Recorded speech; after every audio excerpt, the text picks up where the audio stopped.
चलो नाल हो गए बाबा सही राम हो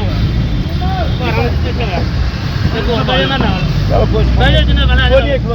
सट ला के बह बुजुर्ग हो जाओ भाई थोड़े थोड़े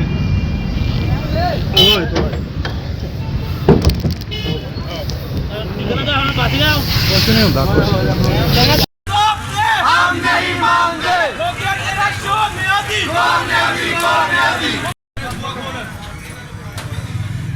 आज मरीम नवाज शरीफ साहिबा का जो इंतखाबी रैली का जो रूट है वो फाइनल कर रहे थे, तो ये कचहरी चौक से थोड़ा सा आगे हमारे साथ जो लोग मौजूद थे, कारकुनान थे, कुछ मुलाजमीन थे, उन पे SHO सिटी वज़ीराबाद ने धावा बोला, उनको तशद्दुद का निशाना बनाया और असला लाइसेंस चेक करने के बहाने से उनको बाकायदा ज़दोकोब किया। जब हम पहुँचे मौके पे थोड़ा सा आगे थे तो SHO सिटी ने बदतमीज़ी की और हमारे साथ लोगों को थप्पड़ और ठुड्डे मारना शुरू कर दिए, जिसके बाद हमने मज़ामत की और हमने इनका मुकाबला किया।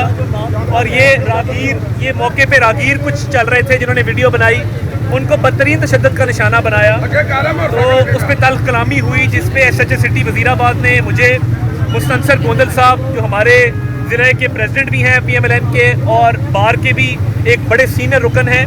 और साथ हमारे फॉर्मर ज़िला काउंसिल के वाइस चेयरमैन इजाज़ पुरोया साहब को इन्होंने गाड़ी में डाला और इधर ले आए। इधर जब इनसे बातचीत हुई तो हमने इन्हें बताया कि ये मामला इस तरह टलेगा नहीं, और मीडिया की भी मेहरबानी, कारकुनान की भी मेहरबानी, और ये ओछे हथकंडे अब ख़त्म हो चुके हैं। ये हमारी जीत है, हम निकल के आए हैं और इंशाल्लाह मैं ये